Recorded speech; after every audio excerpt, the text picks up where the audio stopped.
In the coming week, the airwaves, well, they'll be swamped with the words impeachment inquiry. The center of this new impeachment inquiry. We call it an impeachment inquiry. Before launching an impeachment inquiry, House Speaker Nancy Pelosi announces an impeachment inquiry. The government whistleblower who set off the impeachment inquiry. We really only have one topic to discuss. Here's a live look at where the high-stakes hearing with the acting director of national intelligence. What is in that whistleblower's complaint? It is in the Constitution. Secretary of State Mike Pompeo subpoenaed for Ukraine documents. These past 10 days in September may prove pivotal. Key moment in the impeachment battle. What I think has shifted is sort of the moral implications inside the Democratic caucus. Donald Trump will leave Congress, in my view, no choice but to initiate impeachment.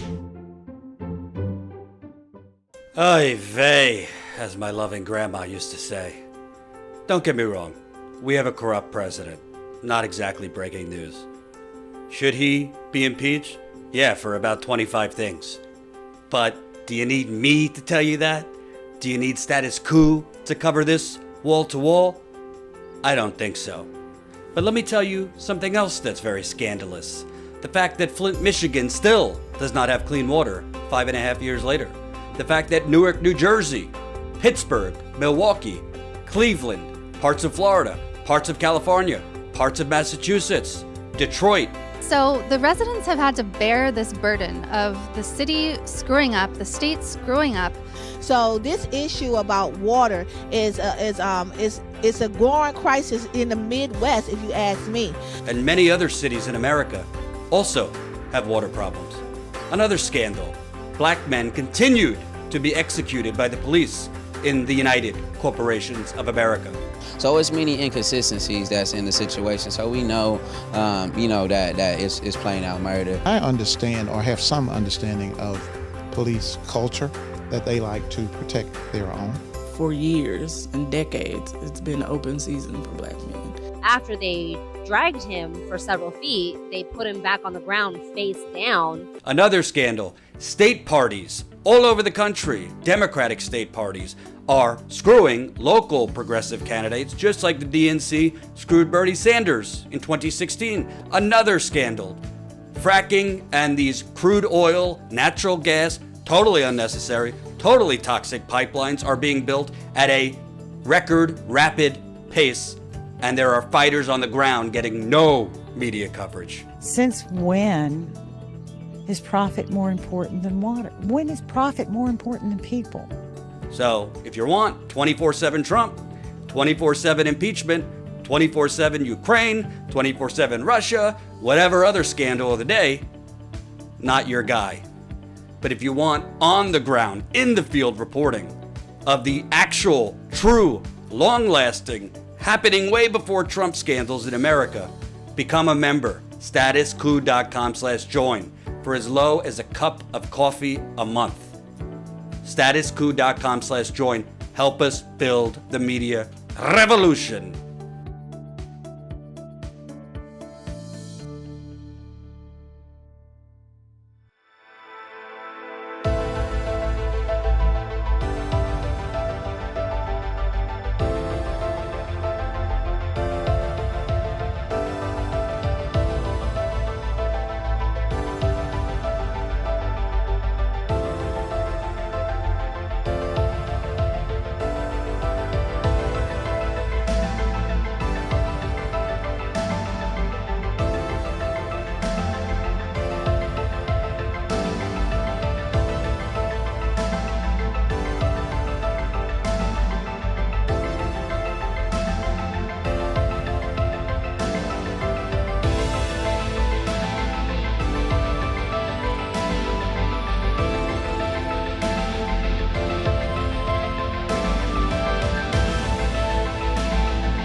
We go out in the field. We've been all over this country in the last 2 years.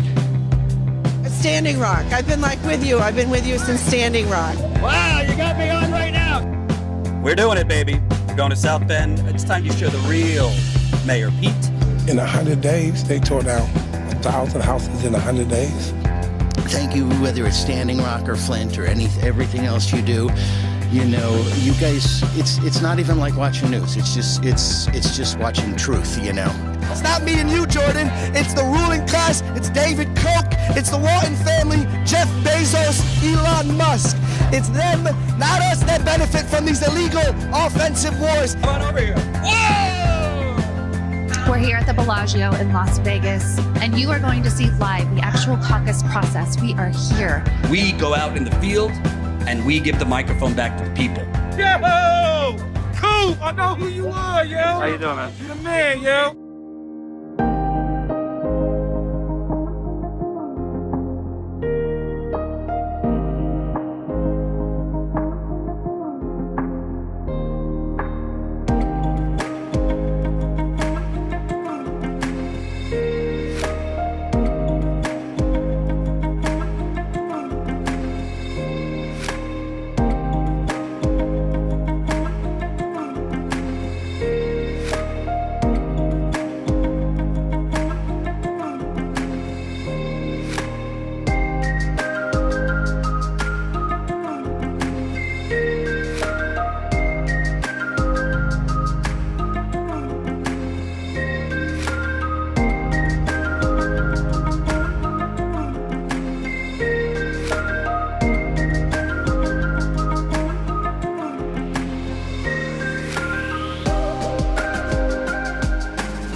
Unmarked pills, okay.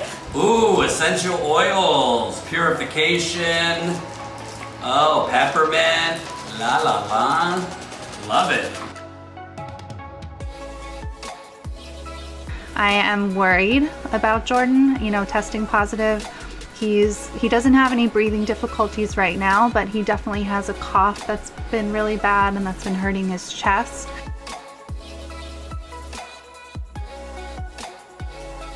That's Fury right there. I've cleared out the desk and now got my drill a hole and we'll see how this goes. Hopefully well. I know a general idea of what I want, essentially, so I'll try and get all this down to about a minute, get the main points, especially I got 2 videos at least for Flint. The bottom line is, it's Sunday morning, I'm preparing for my Sunday live stream, which usually takes me about 2 hours to prepare for before the live stream. And I got an email from a viewer. Hey guys, Jen Dice here with a behind the scenes video. First of all, thank you so much for being a member. It's because of you guys that Jamal and I are able to be here. We can't thank you enough. It means just the world to us.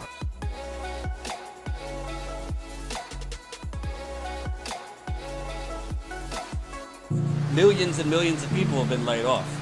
Millions more have had their hours cut. We're kind of living in a quiet, silent depression. What do you call 45 million people filing for unemployment? $1,200 in 3 months makes no sense. Makes absolutely no sense. Everybody should be paying attention to what's going on because this is happening in every county, not just Louisville, Kentucky. And that's why the world is like, wait a minute, enough's enough. And one thing I do know is if you're not sitting at the table, you are on the menu. And it seems like we continue to be on the menu. I don't want to have to lose everything that we worked really hard for. We've been struggling for 5 years, and then we finally got everything together, and it just instantly went away. Literally driving across the country during the pandemic, talking to people, finding out what's going on. There are people such as yourself and other people that are telling the true story of what is happening. All of these black people have been assassinated by police in this city, and none of them have been brought to justice. People don't really care about those things in places where, you know, we're not New York, we're not Chicago, we're not Minneapolis, we're Louisville, Kentucky.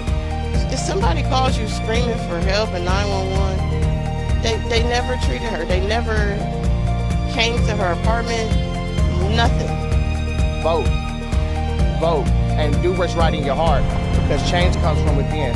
So as long as your heart is pure and you're doing what's right, that's what matters.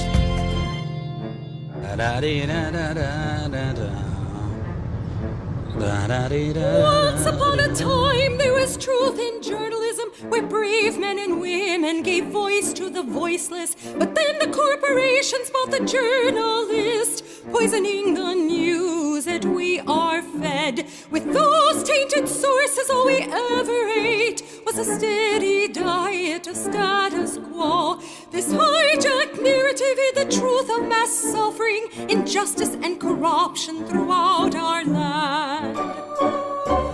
Status quo, status quo, status quo, status quo. To expose this shift to oligarchy came a band of honest journalists. They left the studio and hit the streets to give the microphone back to the people. From sea to sea, the people were empowered to share their truth. Their voices no longer stifled, reclaimed their power. Join the media revolution now.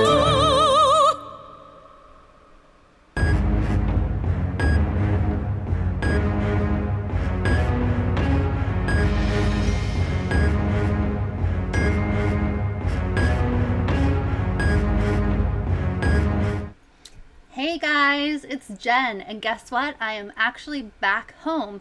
If you are following along for the last couple of weeks, John, our freelance cameraman, and I were out on the West Coast. We covered so many things, from Proud Boys and the alt-right to Black Lives Matter protests to wildfires and homes lost and animal sanctuary that was lost, indigenous issues. We covered a lot. We did a lot of work. We met up with Tina Desiree Berg, who you guys all know, who does some freelance stuff for us. We had a good time. It was a really, really busy time, though. A lot of work. So I'm still kind of recovering because I'm used to the East Coast time, for example, and then I had to get used to the West Coast time. So now I kind of want to sleep in and I get tired, and so the jet lag is real. But I am so proud of the trip that we took. So many incredible memories, so much reporting that I think we at Status Coup can pat our backs around. I'm proud of us. And you know what? We couldn't have done it without you viewers, who I'm going to check in with right now, make sure the sound is good, make sure everything is good. Dennis, thank you for the well wishes about being home. Yes, so Jordan is actually setting up right now a studio in his new, he and Anat just moved, so he's setting up a studio there. If you saw him go live the other day, he was in his basement, and so you probably heard an echo. So he's taking care of that right now, getting equipment ready and all that. You also, if you are a true Status Coup viewer, then you are on the edge of your seat. So excited right now because Jordan and Anat are getting married this coming weekend. So I asked him, I said, are you going to be taking some days off? He said, nope, I'm working up till Friday or through Friday. So you'll have to, when Jordan gets back on the screen, you'll have to send him and Anat lots and lots of love. I am so excited for them. Can't wait, can't wait. I was just looking through the registry and trying to decide what I want to get them. Also, if you missed it, Anat's birthday was the 8th. So wish her a belated birthday. And you know what? I think an amazing thing to do would be to send some extra super chats this week. Yeah, I have an ulterior motive. My ulterior motive is that it helps us do real journalism. It helps fund our in-field reporting. And I'll be upfront with you, we did not raise enough to cover the West Coast trip that John and I took. So every single amount helps. Also, it's fun. Give a super chat to celebrate Anat's birthday. Give a super chat to celebrate their upcoming nuptials. Which, by the way, Jordan refuses to say the word nuptials correctly. He keeps saying nuptials and spelling it nuptials. So when you see Jordan next time, please correct him on this very egregious misspelling and mispronunciation. Seriously, though, I'm just thrilled, so happy to be back and sharing the news with you today. Which, of course, was dominated by the hearing for the nomination of Amy Coney Barrett, Donald Trump's pick for Supreme Court. Before I get into the news, though, I've got some things to show you. Got some stuff to show you. Make sure my sound is good. Thomas Horder, 99 cents in the super chat. Thank you so much. 2.99 cents in the super chat. Awesome. Anonymous says, Jordan, maybe ask about foam or sound blankets. Yes, my understanding is that they are taking care of making it what it needs to be so that it's not echoey. So send Jordan some good vibes that in fact happens, because he needs to be plugged into the Ethernet and it's a whole thing. So while I was gone, some cool things came in the mail. Some cool things came in the mail. So the first thing is this stunning Status Coup cap, which I can't seem to get it on my head the correct way. And there's a shadow, but that's okay. Status Coup cap. Fix my hair up here.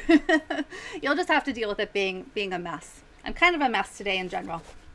Also, a Status Coup fanny pack. Now, this is just the best. Status Coup fanny pack. Put all your stuff here. I happen to have some cartridges of a certain kind in mine right now, and that's really all I have in here for now. And a pocket on the back. And you know what? This is going to be so handy when I'm out reporting, when I'm running around. All of this cool stuff came from the Status Coup store. Go to statuscoup.com/store, and you can pick up your fanny pack, your phone case, or whatever, your hat, your whatever you want. All your wishes can come true in the Status Coup store. Lots and lots of happy messages coming in for Jordan and Anat. It is so exciting. Can't wait, as I said. Yeah, Jordan's writing nuptials again. I have no idea. Like, he will not move off of saying nuptials. Nuptials, Jordan, nuptials. So again, keep those super chats coming. We also have, let me make sure I'm on the right screen here. We also, if you guys didn't notice, or if you tried to to support us via our GoFundMe last week at any point, you may have noticed that it was difficult to do so, and that they shut it down, not by any fault of ours, but because they moved to a new like payment system. So they had to we had to submit, and they didn't tell us this ahead of time. We had no emails about this. We had to resubmit this certain form to get on this new system. Long story short, if you tried to support our reporting infield and investigative via our GoFundMe last week, but were unable to do so, it is now opened up again. So Status Coup, no, let me restart. GoFundMe.com/status-coup-news.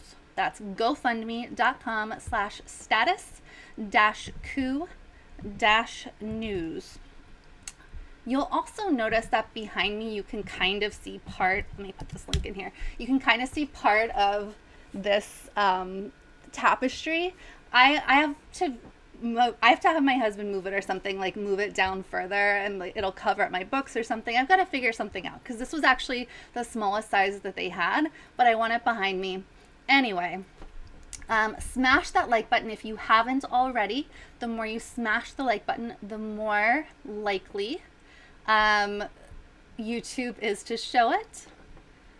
And just catching up on the messages here. Well, Jordan and I not go on a honeymoon. That's on hold right now. Everything's kind of, different than it would be normally. Of course, we're in a pandemic, so a lot of things are difficult. But I know that someday they will take the honeymoon of their dreams, the honeymoon that they deserve. Joanna Hampton is saying, beg, beg, beg again. Joanna, I can't wait for you to run your own channel without asking supporters, your own channel without taking money from corporate interests or being owned by a corporate entity without trying to fundraise. Like, I don't know what to tell you. It's how we survive. It's how we're able to do the important journalism that we do. I'm sure that you will see some wedding photos. Dennis, we definitely got the picture of you and your son. Is so cute. We will show that to folks later on. Okay. Oh, Dennis says, I think I'll be ordering the banner or the flag in another week or two. That's exciting. Again, statuscoup.com/store, and you can get some cool swag. All right. Hizzle, what is this church? I don't know. Also, Monarch, if you are still here, what is up, dude? Like, Monarch, I don't know what to tell you. Monarch was complaining about our intro, saying that it's like it was confusing to them because it had videos, like a montage of videos from our past reporting. One, I have no idea how it could possibly be confusing. Like, there's clearly a countdown timer. Like the videos move quickly. It doesn't signify that it's news happening right now. And Monarch, like, you kept on going with it. So I have a suggestion for you. Since you don't like to see clips of old videos in an intro or montage that showcases our important reporting, go like this. Close your eyes. Close your eyes. In all seriousness, I love you all. Let's get to the news. All right, a lot of ridiculous stuff happened today. Some egregious stuff happened today. And some hella scary stuff happened today. Smash the like button. Share this stream. Let's get to the news. Alrighty. So the first bit is the Amy Coney Barrett confirmation hearings. This was day one. There are going to be 4 total days of this nonsense.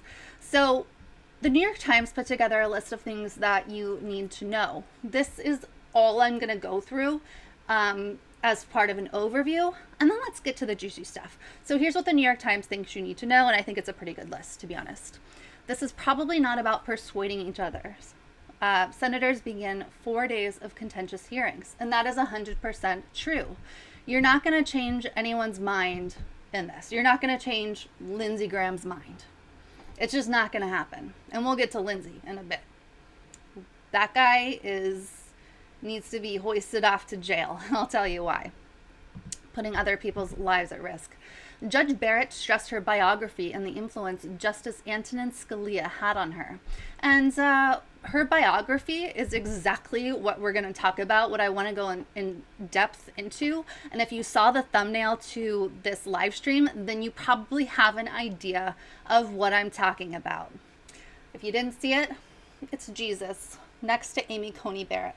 And it's horrifying. Guys, she was literally a handmaid in what seems to be kind of like a religious cult.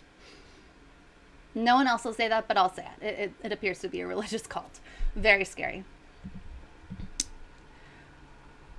Republicans and Democrats competed to define Judge Barrett. The coronavirus pandemic shaped the proceeding, as it should.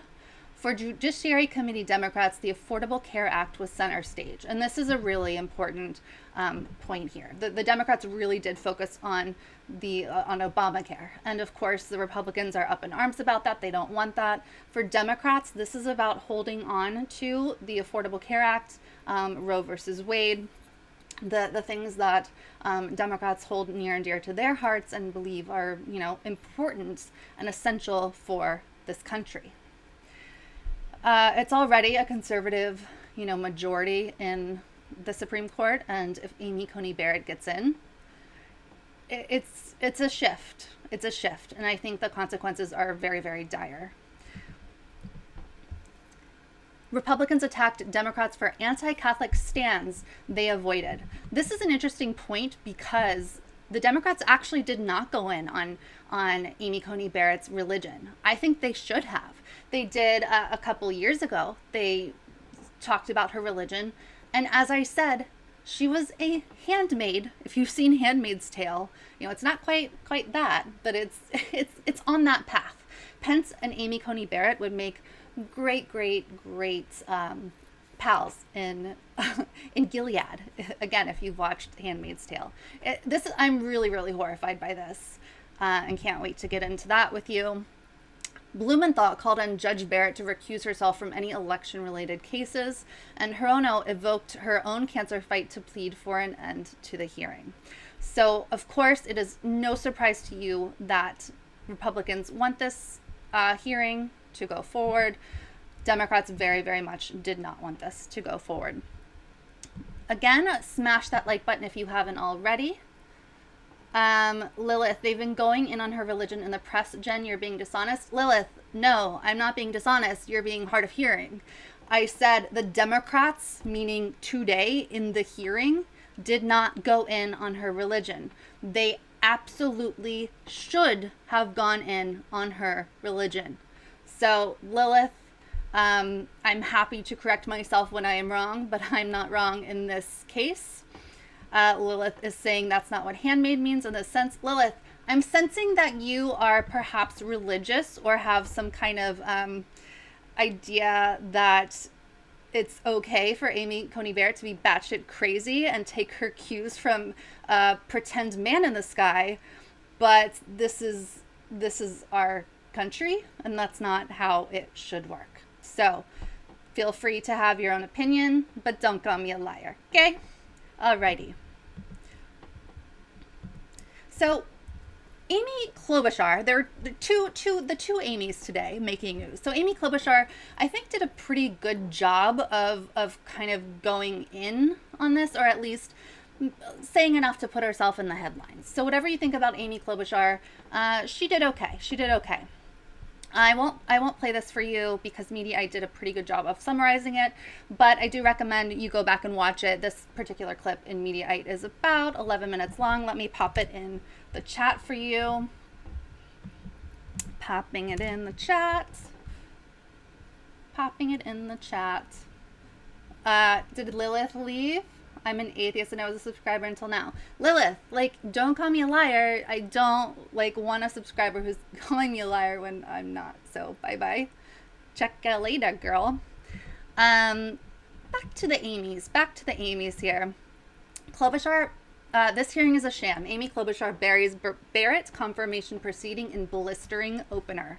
Senator Amy Klobuchar is condemning the Senate Judiciary Committee Supreme Court confirmation hearings of Judge Amy Coney Barrett. In a blistering opening statement, the Minnesota senator tore into Senate Republicans for moving forward with the proceeding just a few weeks before the election. And I have to say this, if the shoe were on the other foot, and it has been, Garland, everyone's opinion would be totally different about this. It's hypocritical, and it's kind of designed that way. Democrats are being extremely hypocritical. Republicans are being extremely hypocritical.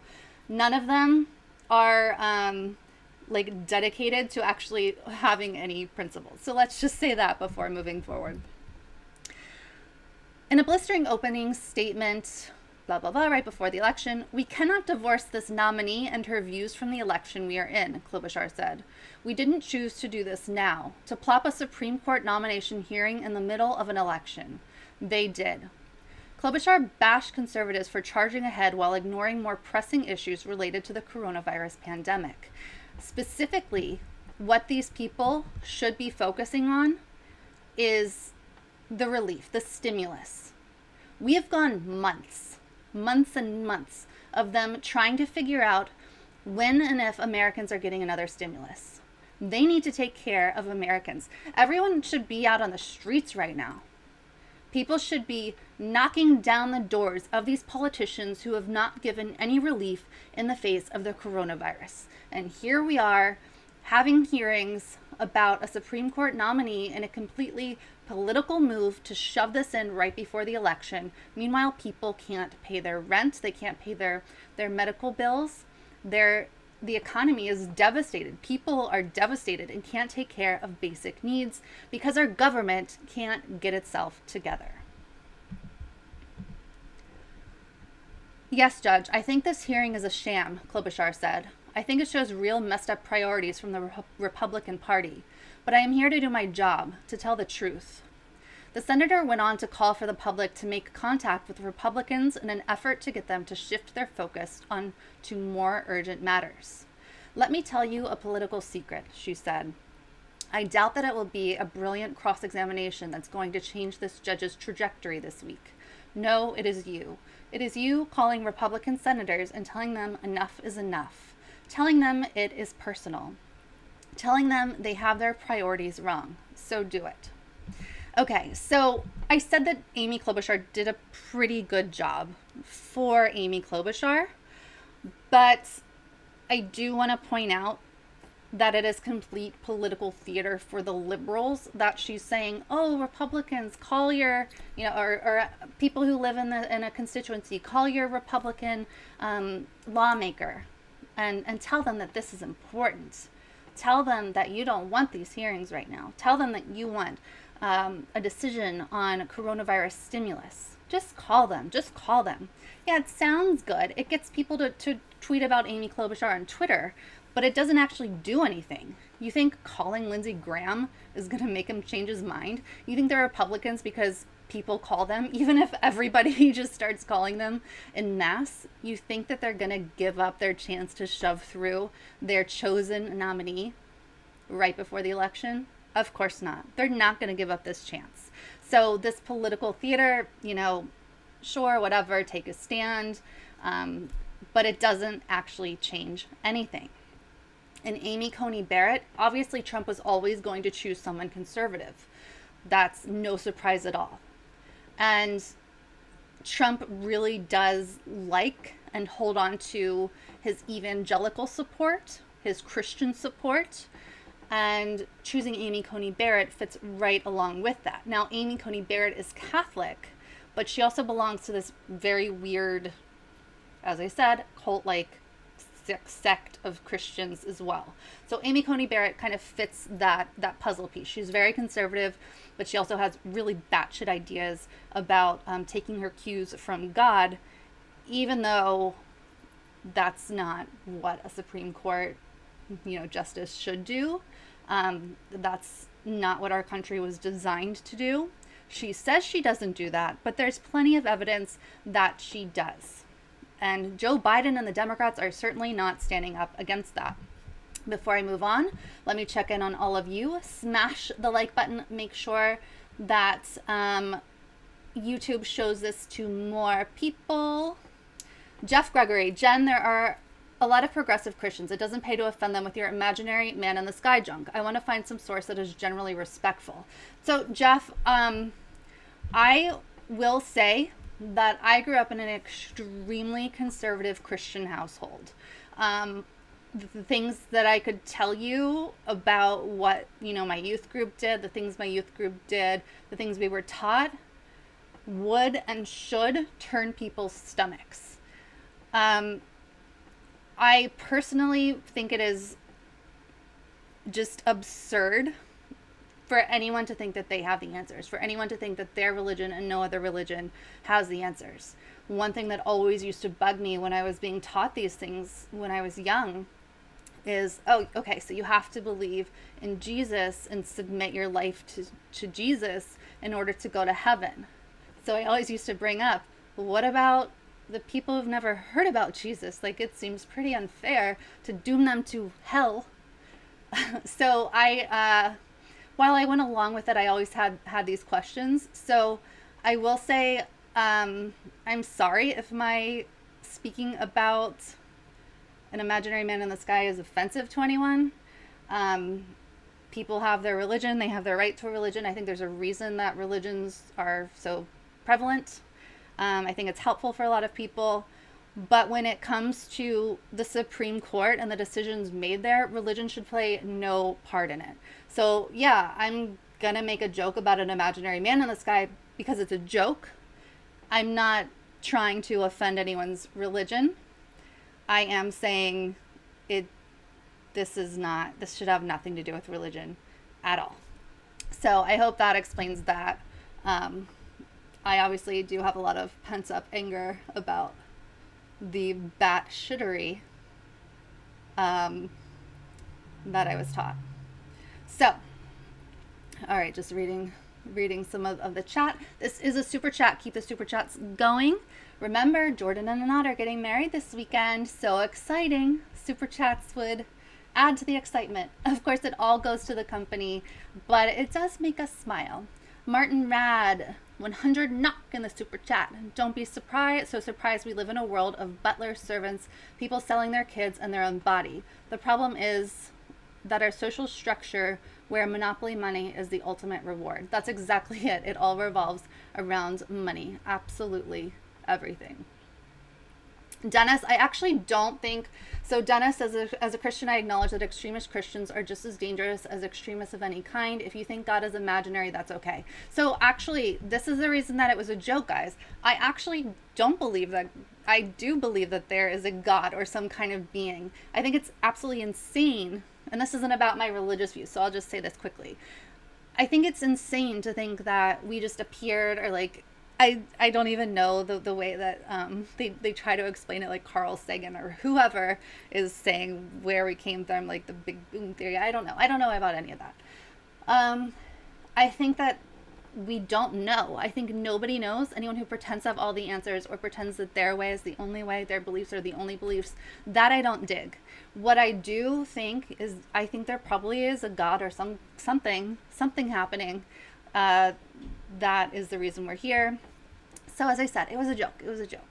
And I just have a lot of, obviously, harbored feelings about my childhood experiences. Okay. Let's move on to talk about the religious aspects here. So this is the New York Times article that came out, and I don't want to scroll up because I'll lose my spot, came out yesterday. So this piece in the center here says, to Judge Barrett's critics, she represents the antithesis of the progressive values embodied in Justice Ginsburg. Her life spent in a cocoon of like-minded thinking that in many areas runs counter to the views of a majority of Americans. She has made clear she believes that life begins at conception and has served in leadership roles for people of praise, which is the cult-like aspect that I was talking about. Again, she is a Catholic, but this appears to be some kind of sect. And her children's school has said in its handbook that marriage is between a man and a woman. Her judicial opinions indicate broad support for gun rights and an expanded role for religion in public life. Amy Coney Barrett is everything the current incarnation of the conservative legal movement has been working for. Someone whose record and the litmus tests of the president nominating her suggest will overturn Roe, strike down the ACA, bend the law toward big business interests, and make it harder to vote. Elizabeth B. Wydra, the president of the Liberal Constitutional Accountability Center, said, referring to the Affordable Care Act. So right there, we have in play the fact that she's deeply, deeply religious. And while she says her religion will not influence her, it can't not.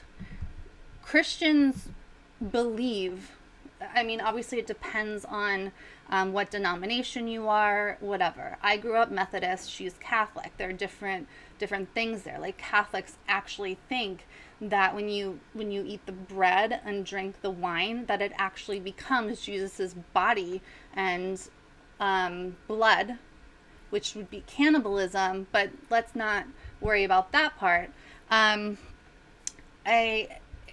She's very strict in her beliefs. She does believe that you have to believe in Jesus in order to get to heaven. They believe in saints. You know, they look up and put the Pope on a pedestal. And they don't believe in contraception. She has 7 children, which is her choice. A lot of people were digging her for that, but I don't know. That's her choice to have 7 kids and not use contraception. But what's her choice is not other people's choices. So we have here someone who could potentially, she will make the court more conservative. And at risk here is abortion, pro-choice. At risk here is, gay marriage. At risk here are gun rights. And at risk here are having religion, her religion specifically, influence her decisions. Because Christians believe very specific things and they base their choices and everything on those things. I don't know about Catholicism specifically, but often the goal is to bring more people into Christianity, to get more people to believe in Jesus because they think he's the way, the truth, and the life. So it's worrying. I'm not saying that deeply religious people shouldn't hold public office or shouldn't be justices, but the decisions that they make should not be done according to that man they believe is in the sky. I think that's horrifying and extremely, extremely scary. Remember to smash the like button, the thumbs up button right underneath this chat. Thank you so much, Jean Zybeck, $10 in the super chat. Supreme Court judges vote on many other issues than LGBT rights and abortion. These judges have sided with corporate interests for long. They are not a friend to workers. Jean, that is an excellent, excellent point. These justices, even the liberal ones, are beholden to corporations. It really does all come down to money. So we have these very horrible possibilities when it comes to abortion or gay rights, but there's also the fact that they believe so strongly in corporate interests and not the rights of the people. And yes, they are not a friend to workers. That's an excellent, excellent point for sure. Keep smashing the like button, the thumbs up button right underneath the video here. Is someone yelling at me? I don't know. People are like defending me. I don't know. So anyone who yelled at me, you're totally able to have your opinion. Jeff Gregory, $5 in the super chat. I understand you were joking now. It is hard for progressive Christians to find a place where they feel welcomed. Thank you for addressing that. Yeah, Jeff, I totally understand the offense. I know that there are progressive Christians.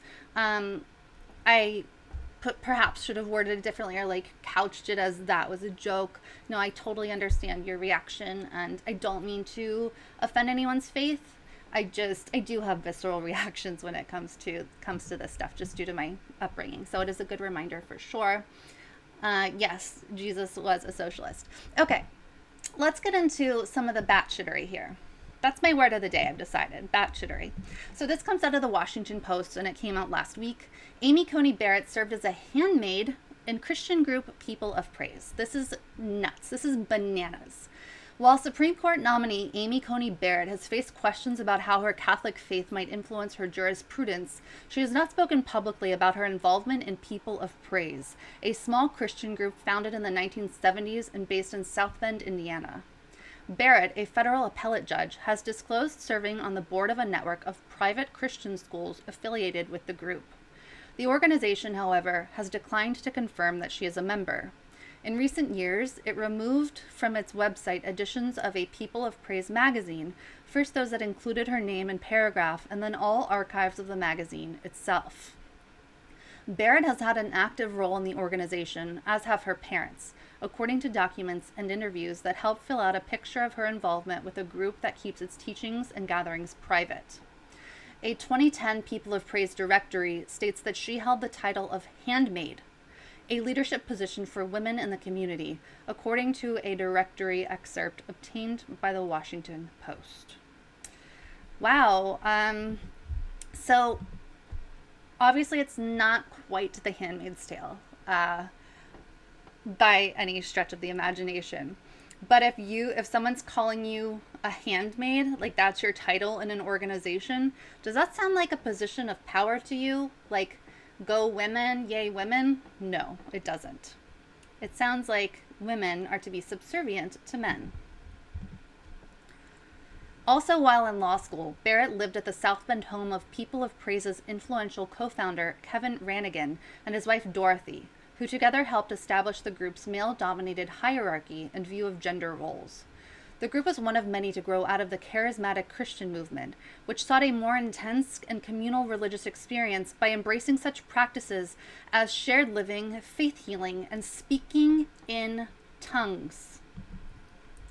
This is fringe, guys. This is really, really fringe. So yeah, Joe Biden is deeply Catholic. Like the Kennedys, deeply Catholic.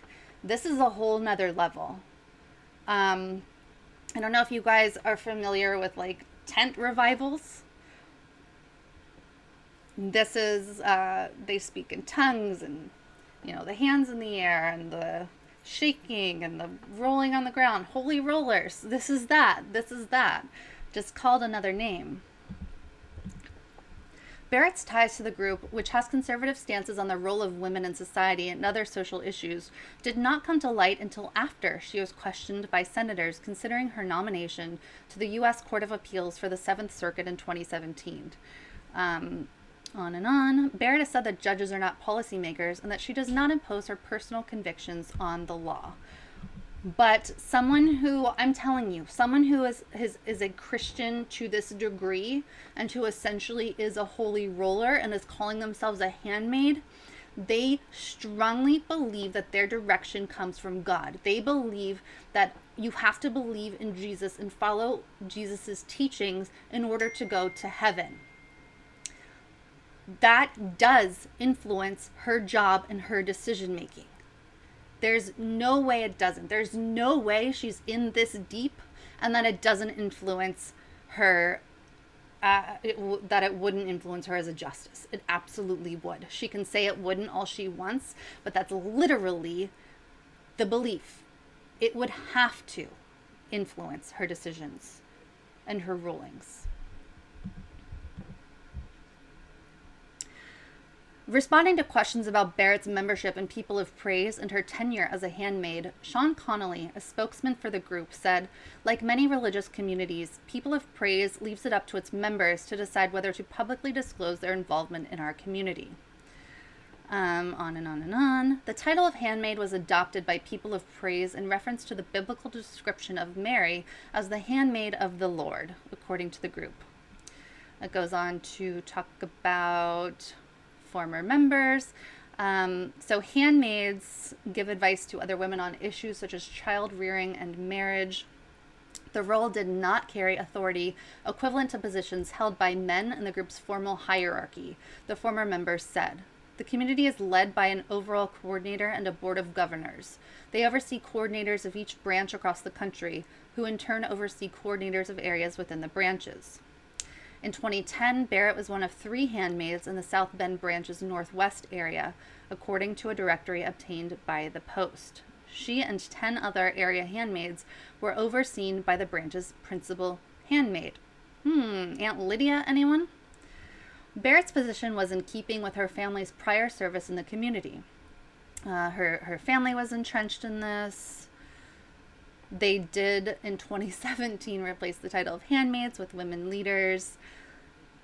Let's see.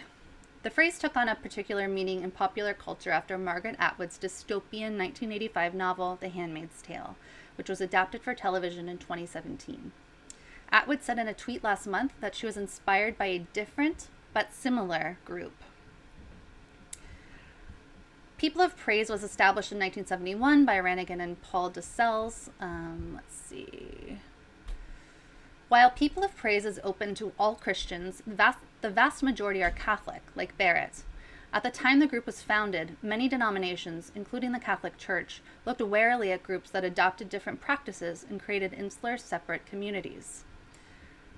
People of Praise now claims about 1,700 members in 22 cities. At its formation, People of Praise wanted to have a more intense Christian community. They wanted to talk about religion, spiritual life, their experiences, to do things together that might not be to the average person's liking. Not just Mass on Sunday, but something more intense. The community was led by men. Women were homemakers. They were there to support their husbands. A person who was raised in the community said she was instructed by elders not to emasculate her male peers by getting the better of them in conversation. People spoke on the condition of anonymity to speak about their experiences because they feared negative consequences for members they care about who remain active in People of Praise. So it goes on. There's a lot here, a lot of disturbing things. I'll pop this in the chat for you so you can read it later in full. It's disturbing, and I think people don't realize that this isn't just, Joe Biden being a Catholic, as I mentioned earlier. This isn't, JFK being a Catholic. This is an entirely different level. This is a cult. No one's calling it that, but this is a cult. There are leaders, it's indoctrination. They truly believe that they can heal with hands. They truly have like this mass, there's no other way to say it, craziness, where they think that the spirit is entering them and they put their hands up or they start speaking in tongues, which, by the way, if you don't know what speaking in tongues is, I recommend you look it up. It's not a language. Like, they say the spirit enters them and takes them over and they start like speaking nonsense and yelling and falling on the floor, and this is crazy. This is crazy stuff. It's not normal at all. And here she is, potentially our next Supreme Court justice, at the helm of making decisions that will devastate our country and roll us back, way, way, way, way back. This is serious. It's very serious, and I hope people understand that. Checking in on you guys in the chat. Please keep the super chats going. It really, really helps us remain active and report in the field and do our deep dive investigations.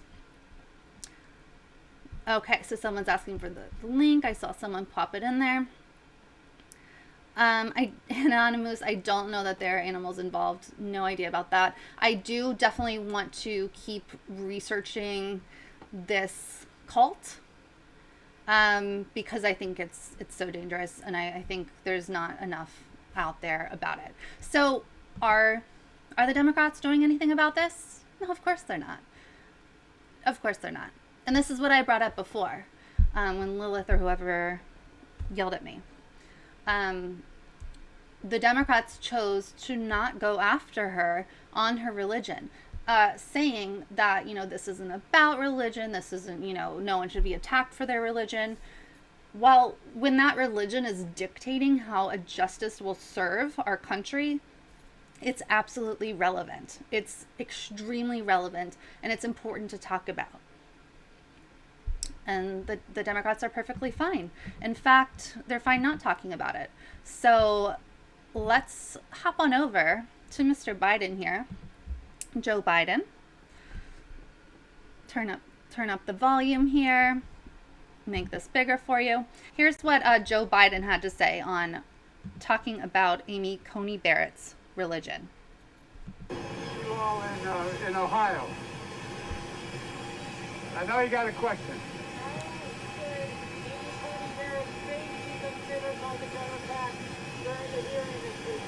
No, her faith should not be considered. None. I don't think there's any question about her faith. You may remember I got in trouble when we were running against the senator who was a Mormon, the governor, okay? And I took him on. No one's faith should be questioned. But I tell you what, we're already in the midst of a real fight here. Everyone knows in 28 days, 20 million Americans may lose their health care. Okay, so that was hard to hear because they have, an airplane behind them. You couldn't really hear the journalist asking the question. So the journalist was asking if faith should be considered in this hearing for the nomination of Amy Coney Barrett. And Joe Biden said absolutely not. It should not be considered at all.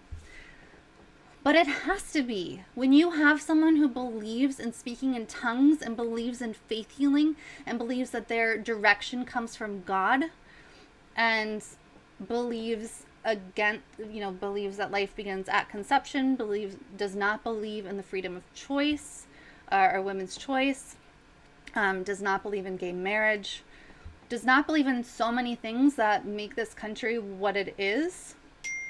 Of course it has to be questioned. It has to be talked about. You can't have someone who belongs in an extreme cult, an extreme religious cult. You can't just let them slide by because it might be offensive to ask them a question. No, this stuff is batshit crazy. You have to talk about it. But the Democrats have no spine. I don't even know what else to say. I'm extremely disturbed. Extremely. Keep smashing the like button, the thumbs up button right underneath this stream. Share on all of your social pages. Keep the super chats coming. You can also, as I mentioned at the top, our GoFundMe is finally back up and running. GoFundMe changed their system. So if you're able to support the trip that I was on with John on the West Coast, we did not earn enough money to cover it.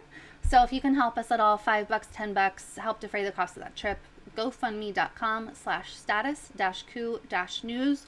Golden Silence says, Jen, please don't lump together all Christians with these charlatans. They are faux Christians. I understand. I'm not lumping them together. That's why I'm not referring to her Catholicism. I'm referring to the crazy, insane cult that she's a part of. So no, not all Christians are the same. I know not all Christians have the same experience that I had growing up in an extremely conservative, extremely crazy environment and church. So no, I want to make it clear I'm not lumping those things together, but I find it important to talk about. Okie dokie. Let's move on. Let's move on to another conservative who's acting insane. What a surprise. This comes out of Mediaite about Lindsey Graham. I told you we'd get to him. Here he is. Lindsey Graham admits he has not taken COVID test in 10 days. Defends hearing safety protocols. There's no requirement to test me. Senator Lindsey Graham revealed he has not been tested for COVID in 10 days prior to the start of the Supreme Court confirmation hearing for Judge Amy Coney Barrett. During the hearing, Graham revealed that he was tested a week ago Friday after having brief contact with Senator Mike Lee, who tested positive for COVID-19 and that he was negative. After claiming that he's been told by a physician, there's no requirement to test me, Graham said, I feel fine. My exposure is not such that I should be quarantined or tested. Anybody that wants to get tested, they can. This is ridiculous for so many reasons. Very clearly, Lindsey Graham doesn't want to be tested because he knows that if he's positive, then that puts these hearings in question, as to whether or not they can go forward. So he'd rather not test and not know, which means if he has it, he'll be unknowingly passing it along to others and putting them at danger in the midst of a whole slew of Republicans that have tested positive for it already. Republicans who he's been near, he's in that bubble. But he won't be tested because he doesn't want to know the answer. You know, if you're not tested, if it doesn't show up positive, you must not have it. He wants to take that risk so that they can shove the nomination of Amy Coney Barrett through and try to get her on the court before the election. That's all it comes down to. They don't care. I had a COVID test today, just a precautionary measure, you know, once now that I'm home from the West Coast trip, which by the way, you can help fund. We did not make our fundraising goal. GoFundMe.com/status-coup-news. So while the place that I went to made me wait forever, the actual test itself takes seconds. There's no reason. They wouldn't make Lindsey Graham wait forever. They would come in, stick the swab up his nose, and leave. There's zero reason to not be tested. None at all. And not only is he refusing to be tested, but he won't even take precautions like he should. That's why I said earlier today, like, he should be carted off to jail. He's purposefully putting other people's lives at risk. I made a decision to try to make the room as safe as possible, but to come to work. Millions of Americans are going to work today, he continued. Somebody may have tested positive in a restaurant, a military unit, a fire department, or a police department. You make it as safe as possible. You manage the risk and you go to work. I'm not going to be told to be tested by political opponents. Lindsey Graham, why, like, your political opponents are telling you to be tested so you don't murder people, so you don't kill people. They don't want you to be tested for your own, like, health or whatever. They want you to be tested because you're putting lives at risk of the people in the government. Like, we kind of need the people in the government to be alive. I don't even, there's no logic here. The Republicans are not using logic. They are totally focused on this election and getting the results that they want. They don't care if they murder people along the way. That doesn't mean I think the Democrats are doing a good job. Of course they're not. When it comes to COVID, though, they seem to be at least taking the right precautions. I think we can safely conduct this hearing. We have, and I think it's off to a good start. He concluded, so I do care about everybody's safety, but as a lot of Americans out there, we have to go to work, and you can't demand not to show up to work unless everybody you may come in contact with is tested, whether they need to or not. We're not going to do that here. People have to see right through this. Of course, conservatives are not going to see through this because they've been brainwashed to believe that COVID is not a big deal. You see that with the theater that Trump is putting on right now. Trump, who would have the very best care and access to medications that the vast majority of people do not have access to, especially as they're trying to destroy ACA and pull back protections.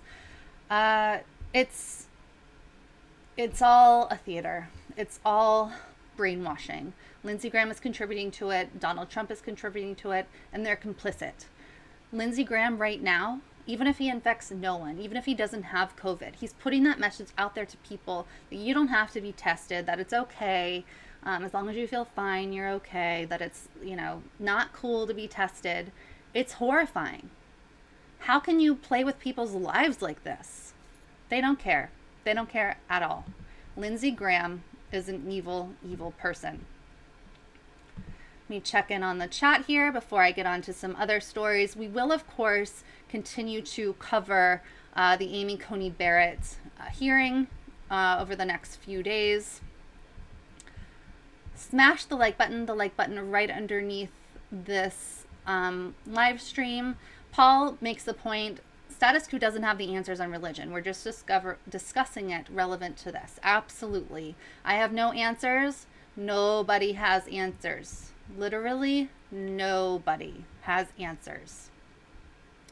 Ubean666, $5 in the super chat. Thanks, Jen, Jordan, et al. Status Coup. Keep on keeping on. Love you guys. Thank you so much. That's really, really sweet. Keep those super chats coming. Again, we did not make our fundraising goal. So if you can help defray the cost of the West Coast trip that I was on, go to gofundme.com/status-coup-news and you can really help. $5, whatever. It really, really helps us. Okay. Obviously, Black Lives Matter protests have been very prevalent since the murder of George Floyd, Breonna Taylor. There have also been, across the country, what seem to be lynchings. In certain cases, like in Palmdale in California, it's been ruled a suicide. A gentleman there was found hung from a tree in Palmdale, California. That was ruled a suicide. In other cases, there's a lot of uncertainty, and the families are sometimes accepting the suicide label, other times not. Here's another one that basically no one is talking about. There's obviously a lot going on in this country, a lot of news, but this has to be talked about. There was what seems to be another lynching of a Black man. This comes out of reporting in the Daily Beast. Family demanding answers after Black Florida man is found dead by hanging in park. Nevin Baker, 22, was found hanging from a tree in Orlando's George Barker Park on October 5th. Police have labeled it a suicide, but his mother says her son's injuries suggest otherwise. Family members and community leaders are demanding answers and a new investigation after a Black man was found dead by hanging in Florida last week, despite authorities stressing that they have exhausted all leads and the case is deemed a suicide. The Orlando Police Department says Nevin Baker, 22, was found dead by hanging from a tree in George Barker Park just after 3:30 a.m. on October 5th. Though authorities were quick to label the tragedy as suicide, family and community leaders have pushed for a closer investigation, fearing that Barker's death mirrors a national spate of mysterious hanging deaths as racial tensions continue to rise in the wake of George Floyd's death in Minneapolis. We're not saying mental health isn't real. We're not saying suicides do not happen, community activist Miles Mulrain Jr. said at a Sunday sunset memorial service for Baker, the Orlando Sentinel reported. Excuse me for saying Barker. It is, in fact, Baker. Nevin Baker. We're saying the issue is that you cannot take it lightly when a Black person is hanging from a tree. You cannot rule it as a suicide immediately without a thorough investigation. And this is the issue here. Police are so quick to label these hangings as suicides without doing a true investigation. Our country has a history of lynching Black people. This is not new, but there seems to be a pattern of new cases of this that police immediately label as suicides, again without doing investigations. It makes it easier for them. Police also lie. They may have evidence otherwise, but they're going to go the easiest route. They're going to lie, as they've been caught time and time and time again, whether they're murdering Black people or pushing aside evidence so they don't have to do their jobs. They lie. So it absolutely makes sense that this family wants actual answers. The article continues. Another family friend who wished to remain anonymous told the Daily Beast that the 22-year-old's relatives do not believe his death was a suicide and are demanding another and more thorough investigation into whether foul play or another individual was involved. A spokesperson for the Orlando Police Department, however, told the Daily Beast that after exhausting all leads, the investigation concluded Baker's death was a tragic suicide. We want the police to reopen the case and show us whether there is video of Nevin's final moments, the family friend said, adding that Baker never expressed any indications of suicidal thoughts. He wouldn't just kill himself. We want justice and demand answers. This is something, again, that we hear over and over again, that the person who is found hanging from a tree, the person who is found potentially lynched, was thought by friends and family to not be someone who was suicidal. That it's a complete surprise when it happens. Suicide is a very complicated issue. I will admit I've been suicidal in the past, and I work very, very hard on my mental health. There's no easy answers. You know, maybe this person was suicidal and just didn't tell anyone. But that doesn't mean you don't investigate. That doesn't mean you push aside facts.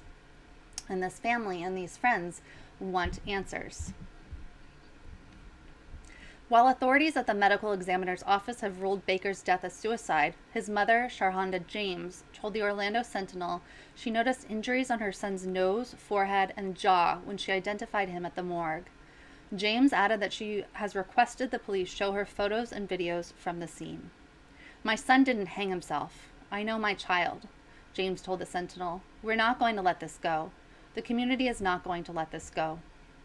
The incident has caught the attention of Ben Crump, a civil rights attorney who is representing the families of Floyd and Breonna Taylor and is involved in other cases. So Ben Crump is good. You may have seen our reporting on his work on the Breonna Taylor case. He's been involved in other cases, as I just read from the Daily Beast. So it's good, in my opinion, that Ben Crump is on this. What's not good is that this really, really does seem to be a pattern where this is increasing and not really getting that much attention. There was a case, I'm trying to remember which state it was in, it doesn't really matter, but a black man was almost lynched and managed to escape. So and that was a white supremacist group that tried to lynch him. So it's not like it's far-fetched for this to be happening. And this family is absolutely correct to ask for a deeper investigation. Let's check in on the chat here. Keep those super chats coming.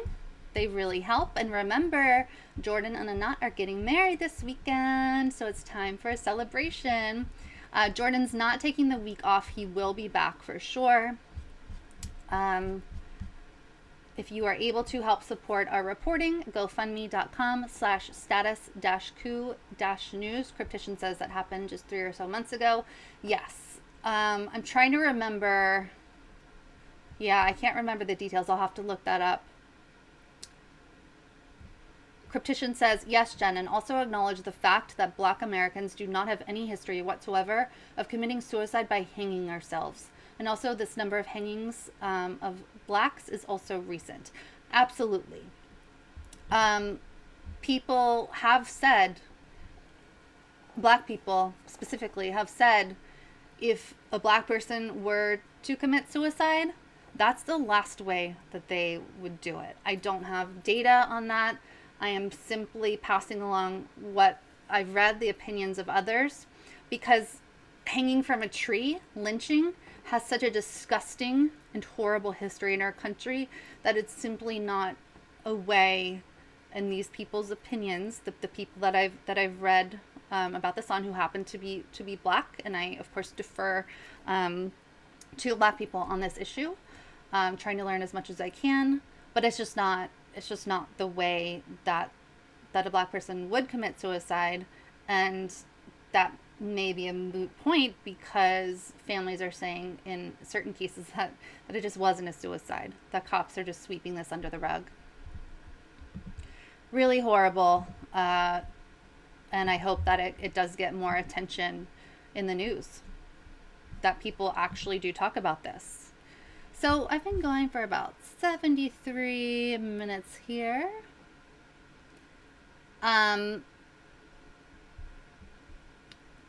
Reading the comments here, 1 second, making sure I didn't miss any of you guys.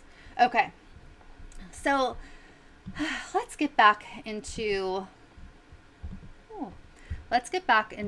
talking about the election. Everybody's favorite topics these days. Everybody's favorite topic. And I mean that very sarcastically. People are so over this election. It's giving everyone a stomachache. This comes out of the New York Times, and it is new polling. So to set this up, I want to talk about what's been happening here. Trump is screwing up. Trump is up, he's the incumbent. He's up against someone who is like barely and what's the word? Barely sentient. Like, Joe Biden is obviously in cognitive decline. He's no young whippersnapper. He's also doing very cringy, weird things. Like, Joe Biden continues to make gaffes and just be continuously weird. And he's calling lids all the time. A lid means that there are no public activities for the day. Joe Biden is calling lids like at 8 a.m. all the time, just very frequently. Here we are, less than a month to the election, and Joe Biden's calling lids. It shouldn't be this hard for Donald Trump to be polling higher, but he's screwed up when it comes to the stimulus. He's screwing up when it comes to his own coronavirus diagnosis. He's screwing up by, like, infecting, well, I don't know who infected who, but, like, his entire circle getting infected with coronavirus and none of them caring. And he's just screwing up by not paying attention to the needs of the people. He won in 2016, partially, or in large part even, due to his populist rhetoric. But he's not doing that anymore. He talks about draining the swamp. People are seeing right through that. So his polling hasn't been great. Nationwide, Biden is far ahead. In swing states, it's not, it changes frequently. And of course it depends on the swing state, but it's not across the board looking great for Trump. With that said, so with this New York Times article, we'll talk about Wisconsin and Michigan. But with that said, we talked about this with Ron Placone last week when I was at Tina's house. I strongly believe that there is a large segment of a shy Trump voter, someone who won't even tell, or many someones who won't even tell pollsters that they plan to vote for Donald Trump. So I think it's important to, in your mind, add on some points for Donald Trump that is probably closer than it's appearing to. I still think Donald Trump will likely win. Things change so rapidly in this election. Things are crazy. This is 2020. I do think Trump will win despite the polling. But that could change at any moment. My opinion on that could change at any moment. Maybe it's partially due to terror. I think Donald Trump absolutely should not win. I'm terrified that he will, and I think he will. So with that said, let's dive in. Again, out of the New York Times, Trump defectors help Biden build leads in Wisconsin and Michigan. Hillary famously losing Wisconsin in 2016 because she ignored it. Joe Biden leads Donald Trump in Michigan and Wisconsin. Mr. Biden's polling leads in both states would currently withstand a 2016 size polling miss. So they're saying, with the amount that 2016 was wrong in polling, Joe Biden would still win even with, that margin there. So New York Times Siena poll in October, so pretty recent here. Biden is up 8 in Michigan, is up 10 in Wisconsin. So Biden in Michigan 48 to Trump's 40, in Wisconsin 51 to Trump's 41. Biden holds a significant lead in the pivotal states of Michigan and Wisconsin, with President Trump so far failing to retain the overwhelming advantage he enjoyed among white voters there in 2016. Overall, Mr. Biden led Mr. Trump by 8 percentage points in Michigan, 48% to 40% among likely voters. His lead in Wisconsin was slightly larger, 51% to 41%. The new results suggest that the president has not yet managed to reassemble his winning coalition across the region. He faces modest but significant defections among white and independent voters, while facing a groundswell of opposition from those who voted for a minor party candidate or who didn't vote at all in 2016. The president's path to re-election is narrow if he doesn't win either Wisconsin or Michigan. If Mr. Biden puts those two states in his column, along with the states carried by Hillary Clinton in 2016, he will hold 258 electoral votes, putting him on the doorstep of the 270 needed to win. Nonetheless, the Trump campaign appears to recognize that the two states no longer represent his likeliest path to re-election. They're reducing ad spending, One thing that I find interesting is that Trump didn't have as much on-ground, like, field work going on in 2016 as he does this time around. There were, like, reports out of these swing states in 2016, like, oh, why doesn't Trump have field offices in this place or in this place? So he does have that going for him. It is interesting that he's pulling back ads. Biden is, has been breaking fundraising records. They raised a lot of money during the debate, the Pence-Harris debate. So it's a very interesting landscape for sure. Nobody knows what will happen. They are certainly looking at the map and panicking, I think, probably on the Trump side.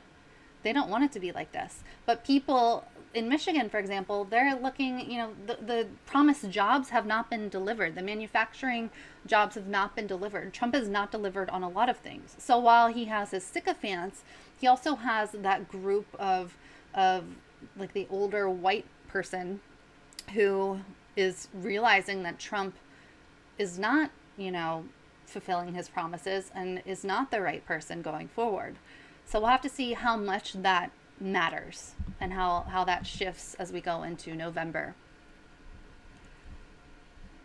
While Mr. Trump's surprising victory in 2016 lent him an aura of political invincibility, an upshot analysis of more than 5,000 respondents to Times Siena results surveys in the northern battleground states suggests that his winning coalition was always a fragile one. The president's margin of victory was extremely narrow, and he failed to reach 50% of the vote in each of the decisive states. He also did so against an unusually unpopular opponent, Mrs. Clinton. On that point, I want to give a shout out to all the people who said that Bernie Sanders was unelectable. A ham sandwich should be able to beat Donald Trump. Hillary Clinton was absolutely unpopular.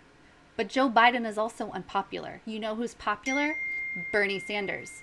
You know who could win? Who would win? Bernie would have won. Hashtag Bernie Sanders.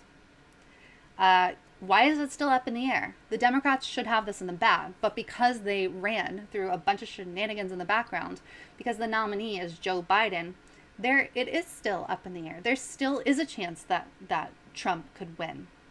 So they can tout these polls all they want, and the Biden team can be happy that they're up in these northern swing states, but in the end, nobody knows what's going to happen. They can't just go back to sleep. Joe Biden's campaign, I reported on this a couple of weeks ago. Joe Biden's campaign had incorrect instructions on phone banking on its website. So you want people, Joe Biden, to help, to volunteer for you, to make calls so that you can win against Donald Trump, who you purport to want to beat so badly, who you think is such a horrible fascist that you'll do anything to beat him, yet you can't even update your website. When is Joe Biden going to start campaigning? He can't just sit there in the basement. It shouldn't be this close. Yes, the polling looks good. It looks really good for Biden. I'm not convinced. I am not convinced that Trump's not going to win. Also, side note, all of the Democrats who, when Trump got COVID, were saying, oh, don't say mean things about Trump. He's sick. Let's hold off on saying mean things. He's sick. Joe Biden stopped running negative ads. Oh, Trump is sick. Okay, the fascist is sick, and you can't say he's a fascist now just because he's sick. He's a threat to democracy. He's a threat to our country. He's a threat to immigrants. He's a threat to children. He's a threat to everything. He's stacking the Supreme Court. He's doing XYZ. He's so evil. He's horrible. He's colluding with Russia. The XYZ. But he's sick. So let's not talk about him. Let's not say anything mean. Let's not do that. What a bunch of losers. What is wrong with the Democrats? I don't care that he's sick. He's horrible. He's evil. That was just a side note that's been like boiling in my soul for a while, so I had to get that out. So, back to the polling. Woo! Back to the polling here. It goes on and on to break things down. It's always, of course, important to look at the methodology to see how many people they actually polled. But across the board, it is looking good. And of course, in national polling, it's looking even better. I'll pop this into the chat for you guys so you can break it on down even further than I did. Keep the super chats coming. Let's see here. I hope that we have maybe a GoFundMe. Seriously, guys, we really appreciate it. Whenever you are able to support us. Our GoFundMe was down, not by any fault of our own, for a while because they were adjusting their back end or something, but now it is back up. GoFundMe.com/status-coup-news. Checking the chat here. Hopefully you guys will keep your eye on the polling, but also keep your eye on the other factors as well. Nobody knows what's going to happen. Nobody should be getting too comfortable at all. Anything could change. Okay, time for another absolutely crazy story. This is 2020. Just absolutely wild, insane, kooky. This is out of the Washington Post. California GOP installed unofficial ballot drop-off boxes. State officials say they're illegal. So for all of the GOP talking about this being an invalid election, that the Democrats are going to cheat, here they are setting up illegitimate ballot boxes for people to, vote in. This is clearly not okay. On no planet is this okay. The metal boxes have popped up around Southern California in recent weeks, from churches to gun stores to gyms. On the front, an authoritative-looking sign beckons to voters, official ballot drop-off box. The California GOP has pushed voters to pop their mail-in ballots inside. Social media posts have advertised their locations, and one regional field director posted a photo to Twitter on Friday showing him holding a ballot in front of one of the boxes. "Doing my part in voting early," Jordan Tai wrote in the now-deleted tweet, which was reviewed by the Washington Post before it was removed. "DM me for convenient locations to drop your ballot off at." But those containers, which were first reported by the Orange County Register and KCAL, are not county-authorized ballot drop-off sites. In fact, the unofficial boxes are against the law, state officials said Sunday. Operating unofficial ballot drop boxes, especially those misrepresented as official drop boxes, is not just misleading to voters, it's a violation of state law. California Secretary of State Alex Padilla, a Democrat, told the Post in an email. "My office is coordinating with local officials to address the multiple reports of unauthorized ballot drop boxes. Californians should only use official ballot drop boxes that have been deployed and secured by their county elections office." The California Republican Party did not immediately respond to a request for comment, but the party defended its drop-off boxes on Twitter.